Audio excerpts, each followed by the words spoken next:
Quoi noter? Aujourd'hui, je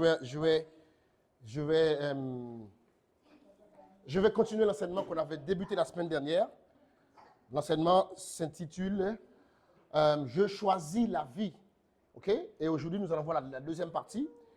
Je vais essayer de ne pas être trop long, mais on a quand même pas mal de choses à voir. Aujourd'hui, ce qu'on va voir aujourd'hui, c'est comment fonctionne la parole. OK? Mais avant ça, on va quand même lire le texte de base qui est dans Proverbe 18, versets 20 à 21. Proverbe 18, versets 20 à 21, il dit « C'est du fruit de sa bouche que l'homme rassasie son corps. C'est du produit de ses lèvres qu'il se rassasie. » Après, il dit dans verset 21, « La mort et la vie sont au pouvoir de la langue. Quiconque l'aime en mangera les fruits. » Donc, un bref résumé vite fait. On a vu la semaine dernière que lorsque Dieu avait créé l'être humain, Dieu avait prévu de créer un créateur. Dites avec moi un créateur. C'est très important que vous compreniez ça. Si vous ne comprenez pas ça, vous n'allez pas comprendre la suite. Dieu avait prévu de créer un créateur. Je disais ça à mon époux cette semaine. En fait, l'homme, c'est le summum de la création de Dieu. Au point tel où lorsque Dieu a fini de créer l'homme, il a arrêté de créer, il s'est reposé. Et jusqu'à maintenant, Dieu est dans son repos parce qu'il a laissé le relais à l'homme. Donc, l'homme, c'est un créateur. Et l'outil de création de la parole de Dieu, c'est quoi? Pardon, l'outil de création de Dieu, c'est quoi? C'est sa parole. Donc, sa parole, c'est l'outil de création. On a vu ça, que tout ce que Dieu a créé, il a créé par sa parole, sauf l'homme. Il a donné à l'homme la capacité d'utiliser la parole pour créer à son tour. OK? Donc, on avait vu que l'utilisation de la parole est devenue quelque chose qui est très régulé et que celui qui maîtrise sa langue maîtrise son corps. On a vu ça. Et celui qui maîtrise sa vie, non, celui qui maîtrise ce que tu écoutes et celui qui maîtrise ce que tu dis maîtrise ta vie. On s'était arrêté là. On s'était arrêté dans Jacques 3, versets 1 à 2, à 12, qui dit que l'homme parfait, c'est un homme qui ne bronche pas en parole, qui garde sa langue en bride. OK? Maintenant, aujourd'hui, nous allons aller un peu plus loin. Nous allons comprendre comment fonctionne la parole. Et suivez-moi, ça va être très technique et très instructif. Comment la parole fonctionne? Si nous voulons comprendre l'importance de la parole de Dieu, on doit comprendre deux choses d'abord.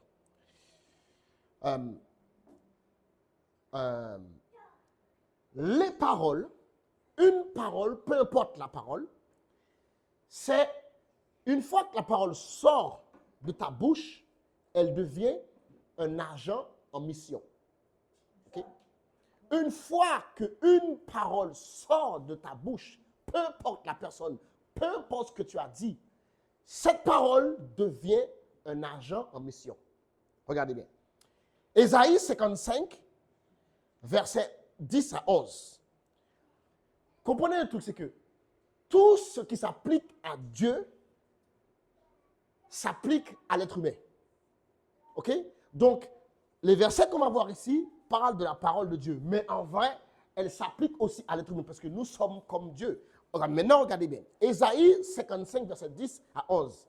Il dit « Comme la pluie et la neige descendent des cieux et n'y retournent point sans avoir arrosé et fécondé la terre, fait germer les plantes, sans avoir donné de la semence au semeur et du pain à celui qui mange. » Après, il dit, « Ainsi en est-il de ma parole qui sort de ma bouche. Elle ne retourne point à moi sans effet, sans avoir exécuté ma volonté ni accompli mes desseins. » Lorsqu'une parole sort de la bouche de Dieu, elle a une mission. Et cette parole ne va pas retourner à Dieu sans avoir accompli la mission. Lorsqu'une parole sort de ta bouche, elle est en mission. Et cette parole ne va pas retourner à toi tant qu'elle n'a pas accompli ce pourquoi elle a été envoyée. Voilà pourquoi Jésus disait, par tes paroles, tu seras justifié. Et par tes paroles, tu seras condamné. Et c'est pour ça qu'il a dit, les hommes rendent compte de toute parole vaine qui sortent de leur bouche. Pourquoi? Parce que tu as envoyé des argents en mission. Ils ont créé quelque chose. Psaume 107, verset 20. Il dit, il envoya sa parole et les guérit. Comment Dieu guérit? Il a envoyé sa parole. OK? La parole, c'est quelque chose qu'on envoie. Il envoya sa parole, il les guérit. Et il les fit échapper de la fosse. Psaume 147, verset 15 à 18. Il dit, il envoie ses ordres sur la terre.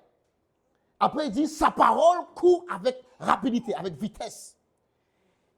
Il donne la neige comme la laine. Il répand la gelée blanche comme de la cendre. Il lance sa glace par morceaux. Qui peut résister devant son froid? Après, il dit, il envoie sa parole et il les fond. Et il fait souffler un vent et l'eau coule. Comprenez un truc? Ça, en fait, je dis tout ça pour vous apprendre la première chose. C'est que les paroles qui sortent de ta bouche, Vanessa, les paroles qui sortent de ta bouche, Elydia, Matt, les paroles qui sortent de notre bouche sont des argents en mission.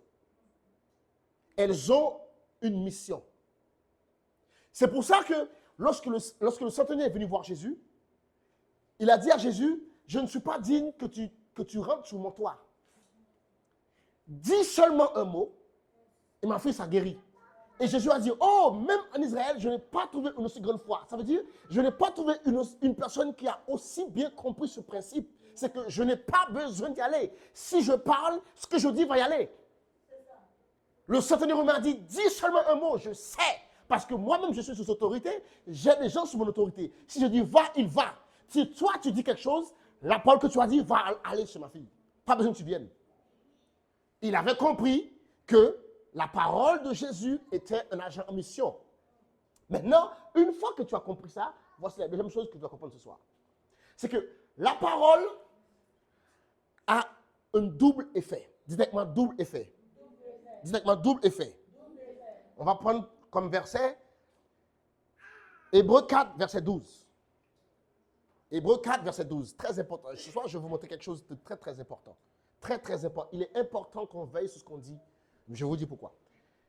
Car la parole de Dieu est vivante et efficace, plus tranchant qu'une épée quelconque à deux tranchants, pénétrant jusqu'à partager l'âme et l'esprit, jointure et moelle. Elle juge les sentiments et les pensées du cœur. Mais ça ne nous intéresse pas. Ce qui nous intéresse, c'est qu'elle dit que la parole de Dieu, c'est une épée à double tranchant.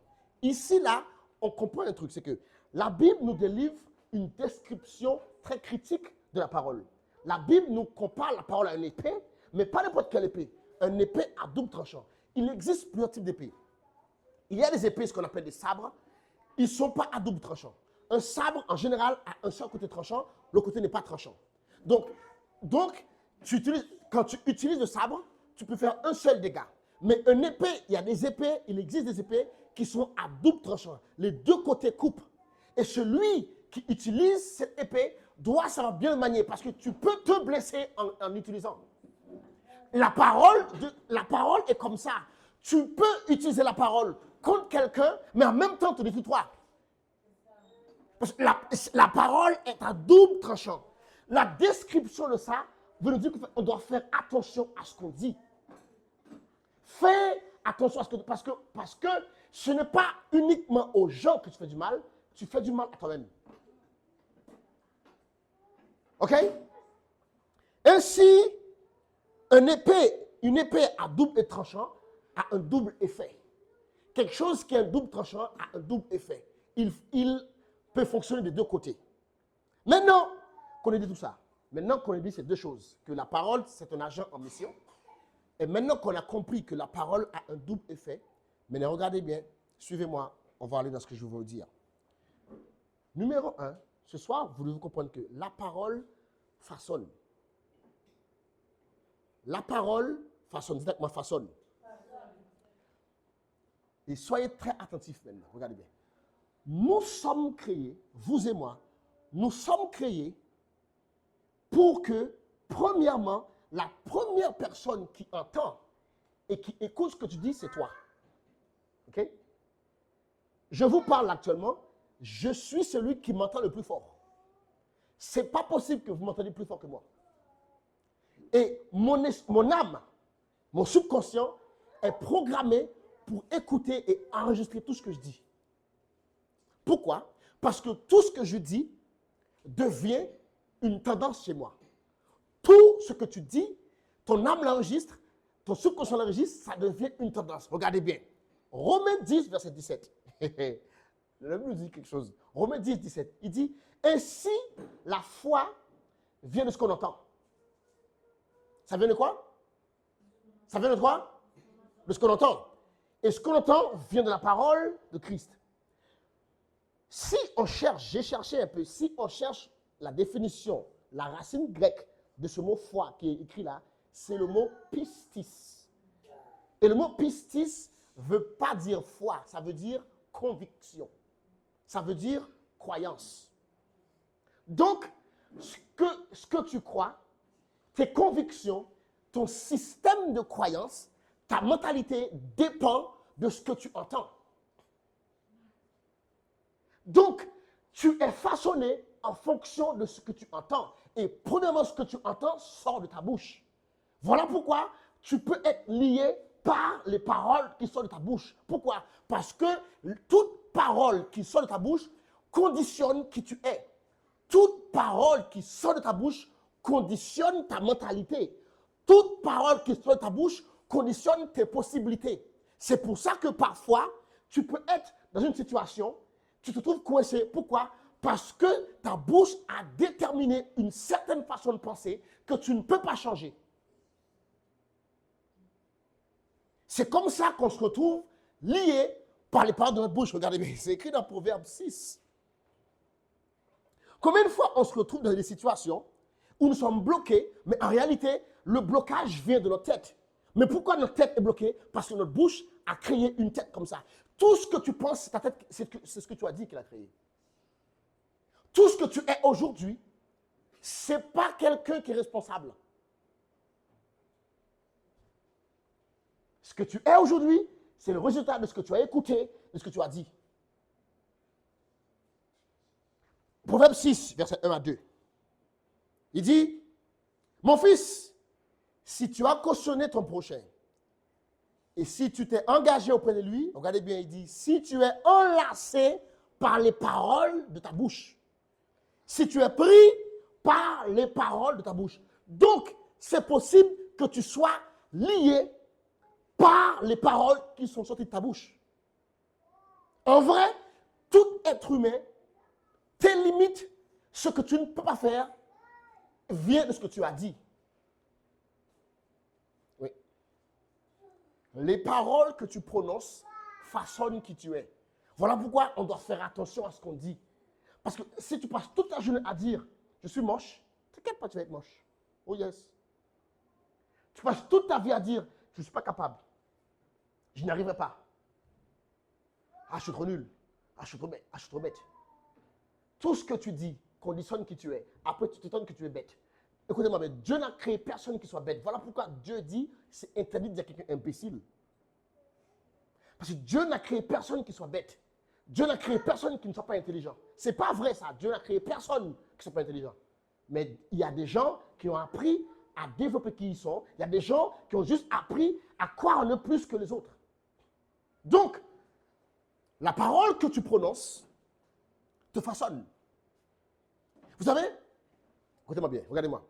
Le cerveau humain, ça c'est pas spirituel, ça c'est scientifique. Le cerveau humain ne fait pas de différence entre une parole et un événement. Ton cerveau, ce que je dis là, ton cerveau l'associe à quelque chose que tu as vécu. Actuellement, ce que je suis en train de dire. Voilà pourquoi une personne qui a vécu un traumatisme, tu dis un mot, la personne pleure. Pourquoi? Parce que le traumatisme, le mot, pour le cerveau, c'est la même chose. Je connais quelqu'un. C'est quelqu'un. Si tu lui dis imbécile, aïe!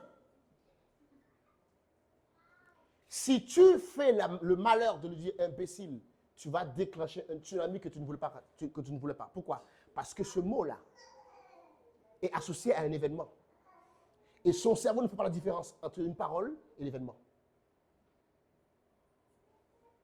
Et donc, voilà pourquoi la semaine dernière, je vous avais dit, celui qui contrôle ce que tu dis et qui contrôle ce que tu écoutes, contrôle ta vie. Maintenant, c'est quoi l'autre côté de la chose? La parole sous autrui. Regarde bien, non, avant ça. Regardez bien, je vais vous donner un exemple. Voilà pourquoi il ne faut jamais parler sous le coup d'une émotion. Il ne faut jamais parler quand on est en colère. Faites pas ça. Il ne faut jamais parler quand on a une joie extrême. Ne faites pas ça. Il ne faut jamais parler lorsqu'on vit une émotion forte. Ne faites pas ça. Parce qu'en général, on va finir par dire des choses qu'on ne pense pas ou des choses qu'on ne voulait pas. C'est arrivé à quelqu'un de la Bible, Jéthro, de Jephthé. Jephthé, il est sous le coup de l'émotion. Il a été choisi pour être juge en Israël. Il a été choisi. Il a dit, quand je vais retourner de la guerre, il n'a pas pensé à ce qu'il a dit. Il a dit, quand je vais retourner de la guerre, la première personne, la première chose qui va venir à ma rencontre, je vais le sacrifier pour Dieu. Insensé de dire ça. Vous savez ce qui s'est passé? Il est rentré de la guerre. La première personne qu'il a rencontrée, c'est sa fille unique. Oui. La première personne qu'il a rencontrée, c'est sa fille unique. Sa fille est passée et elle est venue en avance pour célébrer son père. Et qu'est-ce qui s'est passé? Ben, il avait dit à Dieu, j'ai fait un vœu, la première personne ou chose qui va me rencontrer après cette guerre, je te sacrifie. Voici quelqu'un que les paroles de sa bouche lui ont lié. Il ne dit jamais. Voilà pourquoi le diable, quand vous êtes en colère, vous pousse à parler. Quand tu es en colère, tu as envie de parler, tu bouillonnes, dis rien. Souffle. Parce que tu vois, souvent les parents, c'est comme ça qu'ils maudissent leurs enfants. L'enfant est turbulent, l'enfant est énervant. Du coup, tu dis des trucs. En fait, en vrai, tu n'as pas envie de dire ça, mais tu le dis quand même parce qu'en fait, ça bouillonne chez toi. Et le diable t'a eu. Yes. Donc, il ne faut pas parler quand nous sommes sur le coup de l'émotion. Maintenant, c'est quoi l'autre côté de la chose? C'est que sur les autres, regardez bien, les paroles qu'on prononce fonctionnent de la même façon sur les gens. Ça nous façonne nous, mais ça façonne les gens. Regardez bien. Lorsque tu écoutes une personne, lorsque nous écoutons quelqu'un, comme vous le faites actuellement, vous savez ce qui se passe? Regardez-moi bien. Regardez-moi bien. Scientifiquement, ce qui se passe, c'est que le cerveau de celui qui parle, le locuteur, et le cerveau de celui qui écoute, l'auditeur, se synchronisent. C'est ça la communication. Au fait, actuellement, mon cerveau est en train de se synchroniser avec le vôtre. C'est ça la parole.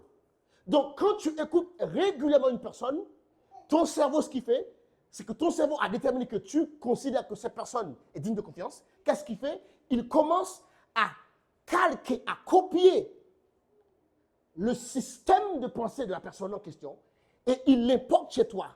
Et avec le temps, tu finis par penser comme celle qui te parle. Si tu écoutes une personne régulièrement avec de l'attention, au bout d'un certain temps, tu vas finir par avoir la même mentalité que cette personne. Pourquoi? Parce que ton cerveau et son cerveau se sont synchronisés. Voilà pourquoi c'est dangereux, c'est très dangereux de se mettre à écouter tout et n'importe qui. Parce qu'en vrai, c'est pour ça que Dieu a dit, si tu es en compagnie des sages, tu seras sage. Pourquoi? Parce que ton cerveau va synchroniser avec celui qui est sage. Mais si tu es dans la compagnie de fous, tu seras fou. S'il y a 10 fous dans un endroit et tu es là, tu es le 11e. Oh ouais, oh yes, c'est sûr. Si, ne cherche pas. S'il y a 10 fous dans un endroit, toi tu es là, tu es le 11e fou. Et de la même façon, si tu as 10 sages dans un endroit, tu es là, tu es le 11e sage. Dans quelques temps, tu vas devenir sage. Pourquoi? À force d'écouter, ton cerveau va se synchroniser. Voilà pourquoi il est dangereux de dire aux gens, écoutez uniquement moi. Je ne peux pas vous dire ça. Je ne peux pas vous dire ça.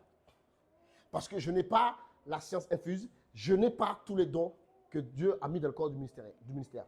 Donc, ce serait vous mettre en danger que vous dire, écoutez uniquement moi. Non, ne faites pas ça. Je ne suis pas le plus loin qui existe sur la terre. Au contraire. Hey. Mais si je veux vous contrôler, qu'est-ce que je fais? Je vous dis, arrêtez d'écouter les autres. C'est moi votre pasteur, écoutez-moi. Vous savez, c'est quoi ça? C'est de la manipulation. Parce qu'au bout d'un moment, je vais finir. vous allez finir par, regardez bien, parce que les paroles, ça va plus loin. Les paroles, en fait, une fois que c'est emmagasiné, les paroles déterminent trois choses. Les paroles déterminent, en fait, les paroles déterminent ce que tu penses. À force d'écouter, tu finis par penser la même chose. En fait, en vrai, regardez-moi bien, à force que vous m'écoutez, vous finissez par penser comme moi. Oui. À force que vous m'écoutez, vous allez voir avec quelques temps, puisque je suis votre pasteur et que vous m'écoutez beaucoup, vous allez voir avec quelques temps, quelquefois vous allez dire des choses, vous allez dire, ah, on dirait le pasteur Marc. Si, ça va vous arriver. C'est obligé que ça vous arrive. Ou bien vous allez dire quelque chose, ah, on dit, ah, on dirait le pasteur Man. Pourquoi? À force d'écouter, on commence à avoir la même mentalité. Et ça, c'est ce que Dieu veut. Ne pensez pas que ce n'est pas vrai, c'est ce que Dieu veut, parce que Dieu veut qu'on arrive à la même pensée. Mais, regardez bien, c'est ce que Dieu veut. C'est ce que Dieu veut. Philippiens 2, versets 1 à 5.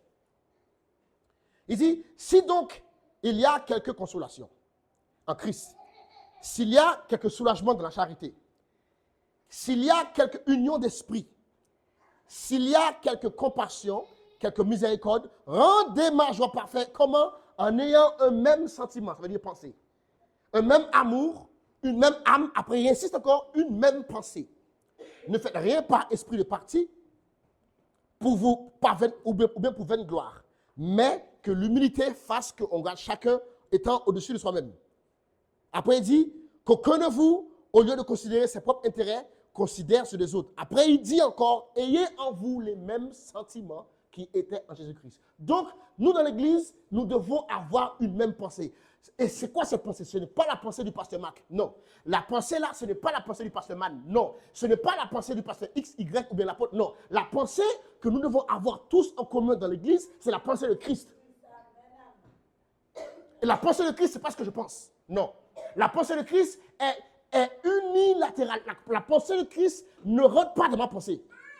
Je ne peux pas venir avec une mentalité et dire c'est la pensée de Christ. Non, la pensée de Christ, elle est unique, elle est universelle pour tous les chrétiens. Et c'est ce que Dieu veut que nous ayons. Regardez bien, 1 Corinthiens 2, verset 16, il dit, qui a connu la pensée du Seigneur pour l'instruire? Après, il dit, or nous avons la pensée de Christ. Dites avec moi la pensée de Christ. Dites avec moi la pensée de Christ. Donc, Dieu veut que nous ayons la pensée de Christ. Maintenant, comprenez une chose, c'est que les paroles ont une influence et orientent trois choses dans votre vie. C'est pour ça que David disait, je ne mettrai rien devant mes yeux. OK? Et je ne m'assirai pas dans la compagnie de mon cœur. Parce que les paroles influencent, non seulement influencent, mais orientent trois choses dans votre vie. Numéro 1, les paroles influencent la manière dont tu comprends les choses. Les paroles que tu écoutes influencent et orientent la façon dont tu comprends les choses. Une même personne, en fait deux personnes qui sont face à la même situation, mais qui ont deux professeurs différents, vont penser deux choses différentes. Pourquoi? Parce que c'est les paroles qu'ils ont entendues qui les ont conditionnées. Regardez, je vais vous donner un exemple. Prenez deux chrétiens, ok? Ils sont tous les deux nés de nouveau en même temps, le même jour. Ok? Ils sont tous les deux nés de nouveau en même temps, le même jour. Ils ont accepté Jésus. Ils sont tous les deux sauvés. Vous en prenez un. Vous le mettez dans une église où on enseigne la foi. On enseigne la responsabilité. On enseigne la prière. On enseigne la discipline. On enseigne l'engagement avec Dieu. On enseigne la responsabilité du christianisme. Et un autre, vous mettez dans une église où on dit c'est Dieu qui fait. C'est Dieu qui fait. La volonté de Dieu. C'est la volonté de Dieu. C'est Dieu qui fait. Ces deux mêmes personnes, vous les mettez face à une situation, l'autre, il meurt en disant c'est Dieu qui fait, l'autre, il s'en sort. Et c'est quoi la différence? Sa façon de penser. Vous mettez les deux personnes face à une même situation, l'autre, il meurt en disant c'est Dieu qui fait, l'autre, il s'en sort. Ils ont tous les deux la foi. Qu'est-ce qui a fait la différence? L'enseignement qu'ils ont écouté. Ça a conditionné la façon dont ils voient les choses. Ce qu'on écoute décide, écoutez-moi bien, ce que tu entends oriente et influence tes prises de décision. Ce que tu décides dépend de ce que tu entends. Et vous savez, les très bons manipulateurs, ils peuvent te faire décider ce qu'ils veulent sans jamais te l'imposer. Oui. Un très bon manipulateur peut arriver à rentrer dans ta tête et te faire croire que tu vis ta vie, mais en vrai, toutes tes décisions le font plaisir. Tout ce que tu choisis, tous tes choix lui font plaisir à lui. En fait, toi, tu peux choisir, mais au fait, non. Il a mis chez toi sa pensée. Donc, tu choisis ses choix.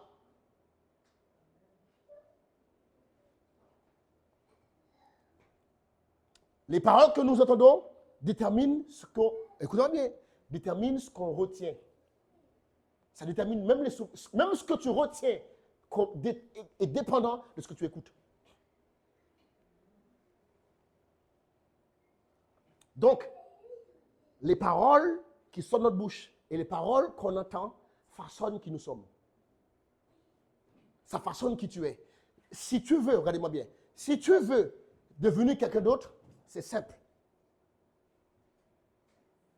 Si tu veux avoir d'autres résultats, c'est simple. Arrête de te plaindre. Voici la clé. Si tu veux être une personne de succès, voici la clé. Et avec mon épouse, on disait ça. Vous savez quoi? Vous savez les coachs et tout ça là, vous savez qu'ils ont compris?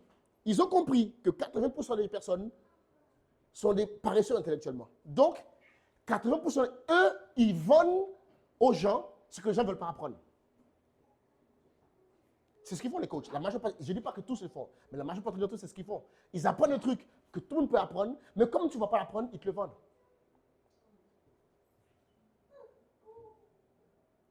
Tandis que la chose est simple. Voilà pourquoi Dieu nous a créés avec la capacité de parler. Donc, très important.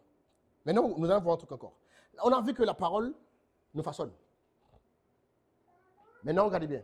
La parole, celle-là encore est très important. La parole agit comme une semence qui produit un fruit avec le temps. Okay. Les paroles qu'on dit agissent comme des semences qui produisent un fruit au bout de certain temps. Jésus dans sa parabole, il disait, un homme est sorti pour semer. Ok? Un homme est sorti pour semer. Il sema le long du chemin. Il a dit, les oiseaux du ciel sont venus et l'ont mangé. Une partie de la semence est tombée dans les endroits pierreux. Ça n'a pas poussé. Je paraphrase. Il a dit, une partie de la semence est tombée dans les épines. Ça a poussé, mais après les épines l'ont étouffé. Une partie de la semence est tombée dans la bonne terre. Et celle-là a donné du fruit. 1 pour 30, 1 pour 60, 1 pour 100. Après, les disciples ont dit, Seigneur, explique-nous la parabole. Regardez ce qu'il leur a dit. C'est moi ce qui m'intéresse en fait. Luc 8, verset 11. Et Jésus leur dit, voici ce que signifie cette parabole. La semence, c'est la parole. Dites moi, c'est la parole. La semence, c'est la parole. Dites moi, c'est la parole. Donc, la parole que tu entends, ou la parole que tu sors, que tu prononces, sont des semences. L'explication que Jésus nous a donnée nous fait comprendre qu'en fait, tout ce qui sort de notre bouche, c'est une semence.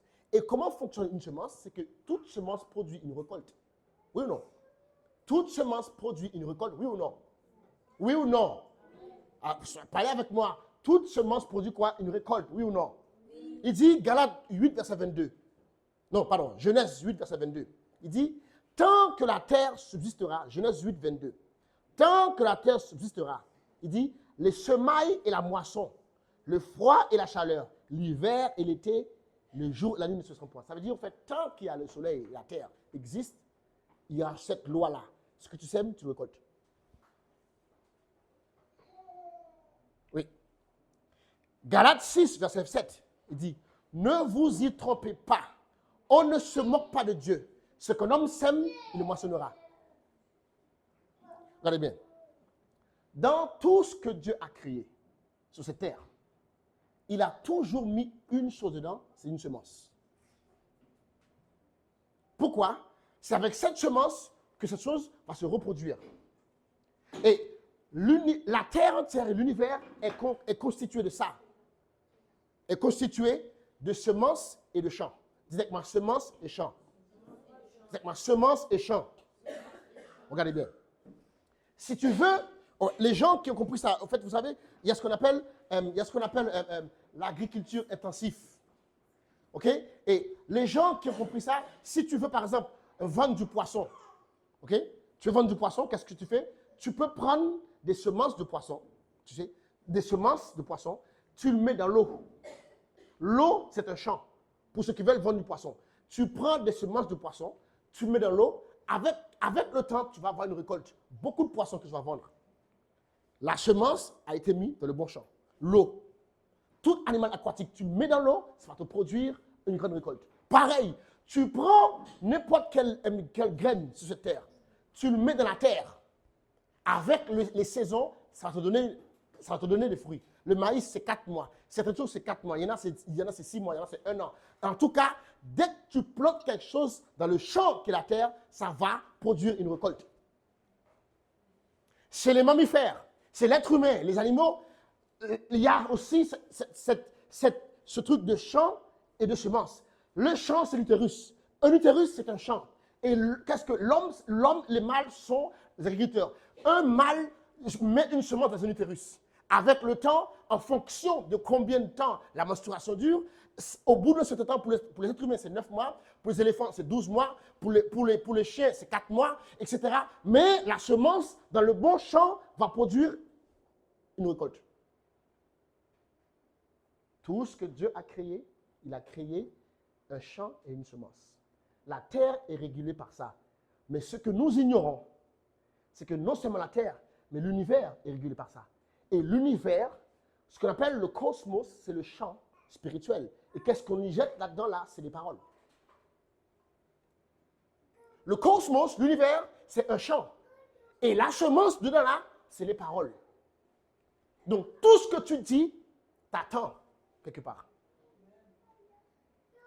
Toute parole que tu prononces, t'attends quelque part. Voilà pourquoi on doit prendre l'habitude de... Avec mon épouse, on a fait. On le fait souvent. On parle à 2027 en décembre. Parce que la parole va m'attendre en janvier. Je sais déjà que ça va m'arriver en février. Pourquoi? Parce que je l'ai dit. Cette année, il n'y aura pas de surprise. Pourquoi? Parce que avec mon épouse, on a fait ça toute l'année dernière, toute la fin de l'année dernière. On a parlé à chaque mois. Chaque mois, on leur a dit quelque chose. Donc, je sais très bien ce qui va m'arriver au mois de février. Je n'ai pas de surprise. Pourquoi? Parce que j'ai semé dans le champ et ça va arriver. Et toute parole que vous dites vous attend quelque part. Parce que le cosmos, c'est un champ. Et vous comprenez une chose, c'est que le cosmos, c'est un champ, mais toi aussi, tu es un champ. Voilà pourquoi ce que je dis produit une semence dans ta vie. C'est pour ça que nous qui sommes parents, un parent peut détruire la vie de son enfant sans que l'enfant commence de vivre. Simple. Tu parles.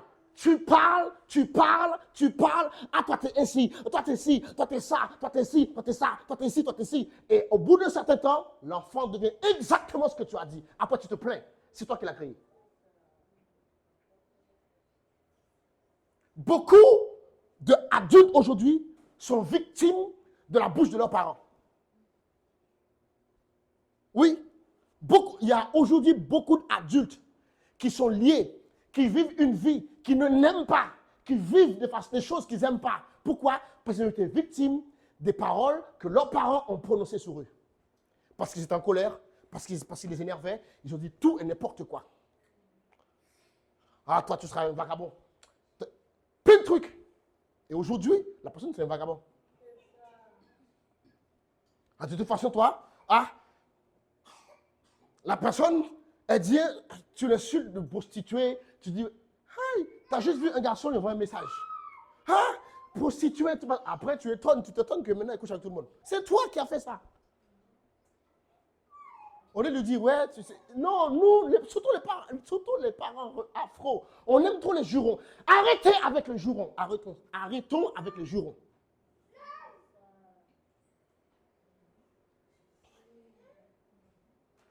Et nous qui sommes pasteurs, c'est la même chose. Nous qui sommes pasteurs, nous pouvons façonner la vie des gens. Ce que je suis en train de faire, c'est que je suis en train de semer dans vos terrains. Et ce que vous faites, c'est que voilà pourquoi maintenant, quand vous allez écouter une personne, à sélectionner qui est-ce que vous écoutez. Parce que vous êtes un terrain. Et la personne va semer des semences. Et la personne va envoyer des semences. Et ça, si ça tombe dans le train de ton cœur, au bout d'un moment, ça va produire des résultats. Je viens ici, au nom de Jésus-Christ, je viens déraciner toute mauvaise semence qui a été semée dans ta vie. Quelqu'un dit Amen. Je répète, je viens déraciner toute mauvaise semence qui est semée dans ta vie. Parce que si je ne le fais pas, tu vas avoir des surprises. Il y a des choses qui t'attendent quand tu as 26 ans. Il y a des choses qui t'attendent quand tu as 30 ans. Tu as 30 ans, un truc arrive, tu ne sais pas. C'est quelqu'un qui avait dit quelque chose. Donc je viens au nom de Jésus-Christ déraciner toute mauvaise semence dans ta vie. Parce que si tu ne le fais pas, hey, tu seras choqué. À 40 ans, tu tombes malade. Tu ne sais pas pourquoi. Quelqu'un avait dit ça. Ah, tu sais comme ta maman, toi. Ah, ton père est mort comme ça. Tu sais tellement que tu vas être comme ton père. Ça commence par là. Si on ne veut pas être victime, on doit fermer la porte aux gens qui nous parlent. Si tu, et toi-même, ferme ta bouche. Apprends, la semaine prochaine, je vous apprends comment on parle. Parce qu'il y a une loi pour bien parler. Je vous apprends ça. Mais je termine avec ça. Parce que vous devez comprendre ça. C'est que les paroles, de la même façon que les semences ont un cycle, un bébé c'est 9 mois, du maïs c'est 4 mois, les paroles ont un temps de gestation, ça a aussi un cycle. Ce que tu dis aujourd'hui, tu te dis, ah, c'est pas grave, ça a un cycle. C'est pas tout de suite que tu vas le voir. Ce que tu entends, c'est un cycle. Toute parole que tu prononces, toute parole que tu entends, si tu ne le refuses pas, ça va produire un résultat. Même, voilà pourquoi on vous dit n'écoutez pas les chansons païennes. Hey, c'est pas parce que c'est parce que c'est des paroles. C'est des paroles. Regardez bien. Lorsque j'ai rencontré ma femme, quand j'ai rencontré ma femme, on était à l'église, hein, on était jeunes. J'aimais bien écouter Lil Wayne et Tupac. Malgré que j'étais à l'église, hein, j'aimais bien écouter Lil Wayne et Tupac. Tous les jours, j'écoutais tout le temps ça. Vous savez comment moi j'étais une personne très violente. Calme comme je suis là, il ne faut pas me chercher. Hey, je me souviens un jour, il y a un jeune homme qui a juste menacé mon petit frère. On sortait de l'église. Hein. On sortait de l'église. OK? Il a menacé mon petit frère. J'ai donné ma Bible à l'époque, c'était mon ami, Amanata. J'ai remis la Bible. On est parti faire la bagarre. Mais c'était devant l'église. Ah, vous rigolez avec moi. Les gifles qu'il n'a pas mangé, le petit là, il a mangé les gifles pour toute sa vie. Juste parce qu'il a menacé, il a juste menacé. Il n'a pas touché, il a menacé. Et ce truc est parti loin. C'est parti loin qu'ils ont voulu faire des représailles. J'ai dit, quelle représailles? Je suis parti chez moi. Est-ce que je peux dire ça? Je peux dire ça maintenant? Parce qu'ils vont dire, je suis parti chez moi. Le lendemain, je suis revenu. Mon père m'a dit, vous n'irez pas à l'église. Donc, il ne nous a pas laissé venir à l'église. Mais on est quand même descendus nous-mêmes. On a pris la machette.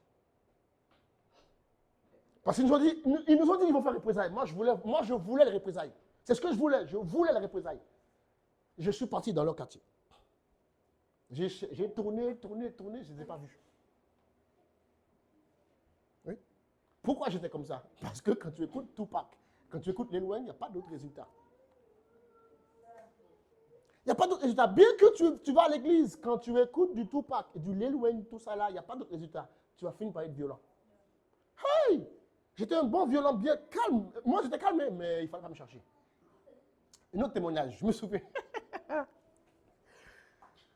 Je me souviens une fois, au lycée, j'étais posé comme ça, et j'ai juste fait comme ça, j'ai mis mon pied, j'ai touché le sac d'une personne. Et j'ai dit, ah, excuse-moi. Il m'a dit, vous savez comment ça ce matin? Parce qu'ils sont parfois insolents. Ouais, nettoie mon sac. Il dit quoi? J'ai dit non. T'as dit quoi? Il dit nettoie mon sac. J'ai dit viens, on sort. C'est mieux, on sort. J'ai dit viens, on sort. Et pour ça que je rigolais. Moi, je suis sorti. Je n'ai pas été en cours, je suis sorti. Lui, il n'a pas pu sortir après lui. Parce qu'il savait s'il sortait. Lui, il n'a pas pu sortir s'il sortait. Oui. Donc, lui, il n'a pas pu sortir. Parce que bien évidemment, quand je sors, j'ai des amis. Et des amis, ils se sont passés le mot, on est tous sortis. Mais lui, il est resté à l'intérieur du lycée. Les paroles qu'on entend produisent des attitudes. Oui. Faites attention à ce que vous écoutez. Numéro 4, on va finir avec ça. Les paroles créent des atmosphères.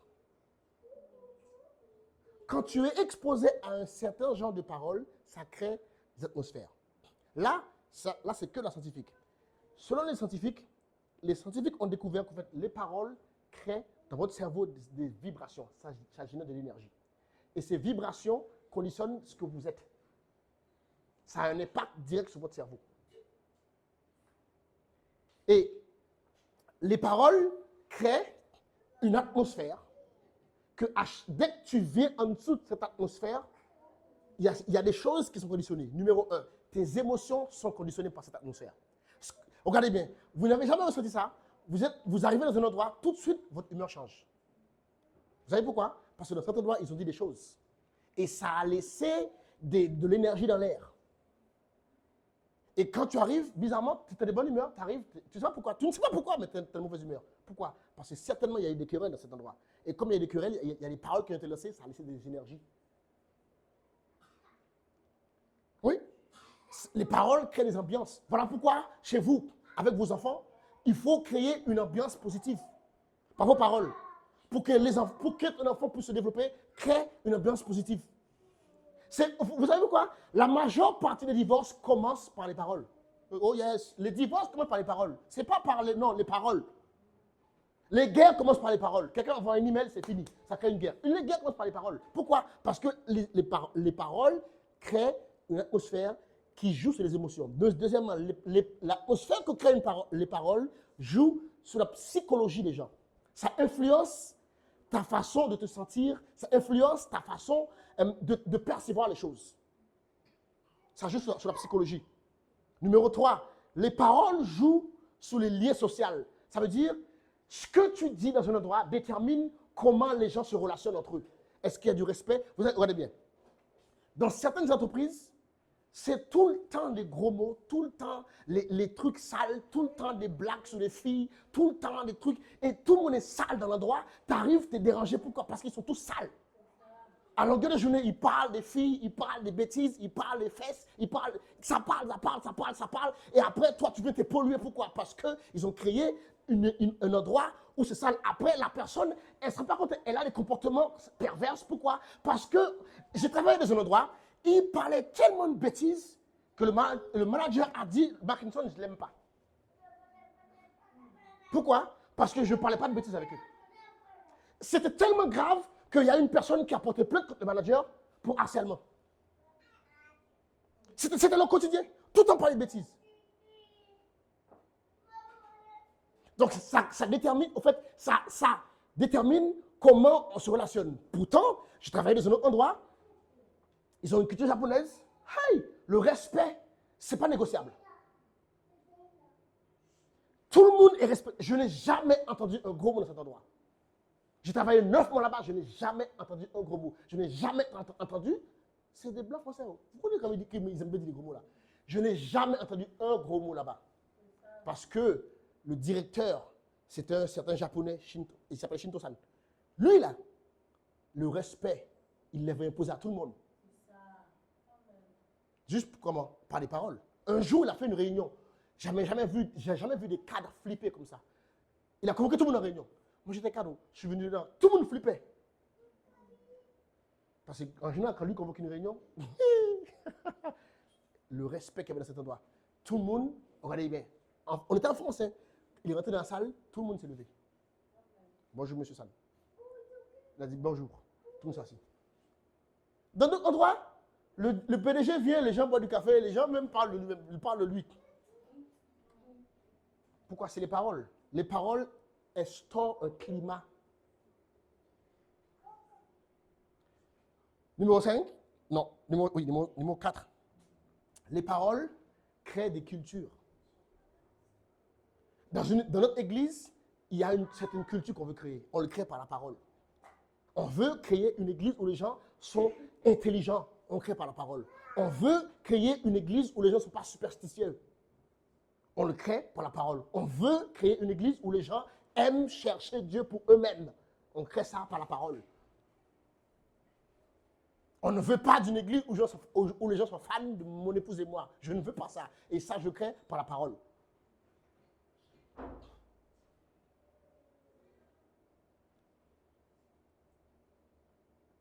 Regardez bien. Les atmosphères sont tellement dangereuses que même Jésus, un jour, à 2 reprises, il a fait ça. Une première fois. Matthieu 9, verset 23 à 26. Vous allez lire chez vous. Ça, c'est quand il devait aller chez Jairus. Sa fille était morte. Il arrive dans la maison, il voit tout le monde en train de pleurer, parler. Il a dit, mettez tout le monde dehors.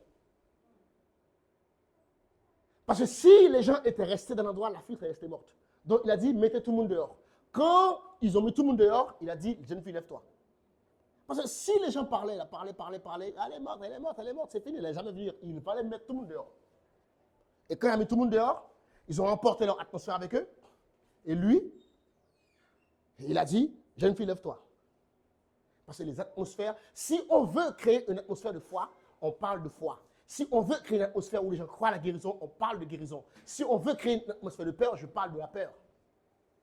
Tu vas avoir peur, même si je veux te faire peur, je peux. Je parle pendant 30 minutes des choses qui font peur, tu auras peur. Parce que ton cerveau ne fait pas la différence entre un événement et les paroles.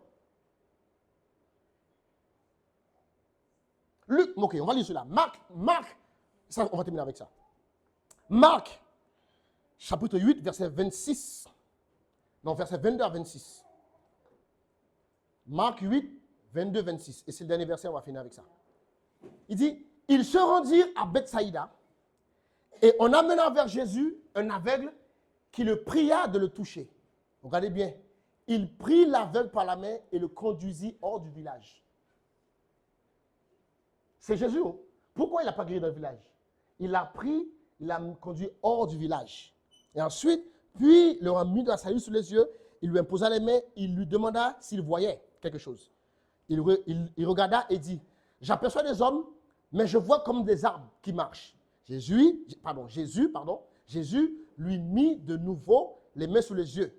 Et quand l'aveugle regarda fixement, il fut guéri et vit tout distinctement. Regardez bien. Alors Jésus le renvoie dans sa maison en lui disant, n'entre pas au village. Pourquoi il a dit ça? Parce que le miracle qu'il veut recevoir, s'il retourne dans ce village, l'atmosphère qui est là-bas va détruire le miracle. Trouve un moyen d'entrer chez toi, passe pas par là.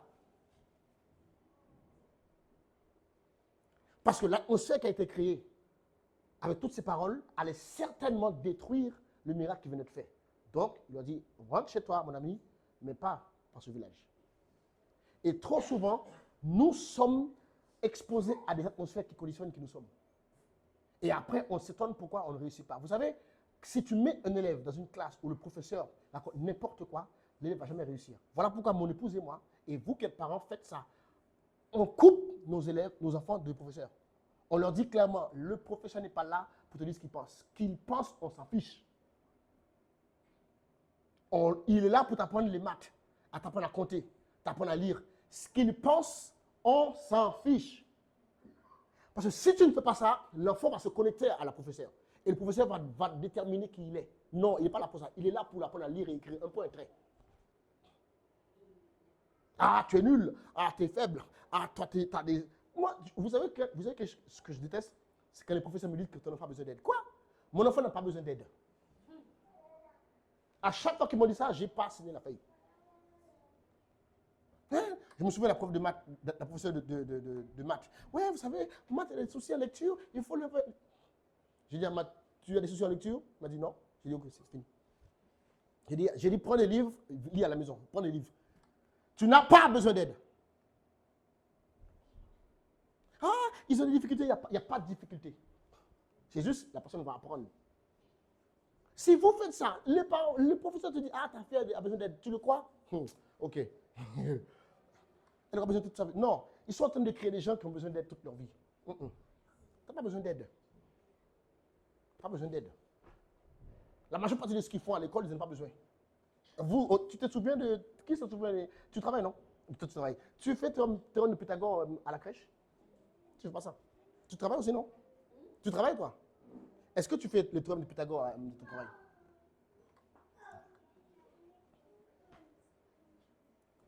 Une chose qu'on dit à nos enfants, les notes, ça ne sert à rien. C'est vrai, non? On a eu des notes toute notre vie. Est-ce que ça fait quelque chose, non? On leur apprend à enlever leur identité à ce qui n'a pas de valeur. Parce qu'en vrai, l'école, tu y passes. Il faut aller à l'école. Il faut aimer l'école. Mais si tu t'identifies à l'école, tu vas penser que tu es raté. Parce qu'en vrai, des mauvaises notes, tu vas en avoir. Des bonnes notes, tu vas en avoir. Ça fait partie de la vie. Toute parole que nous sommes exposés conditionne qui nous sommes. Toute parole que nous disons conditionne qui nous sommes.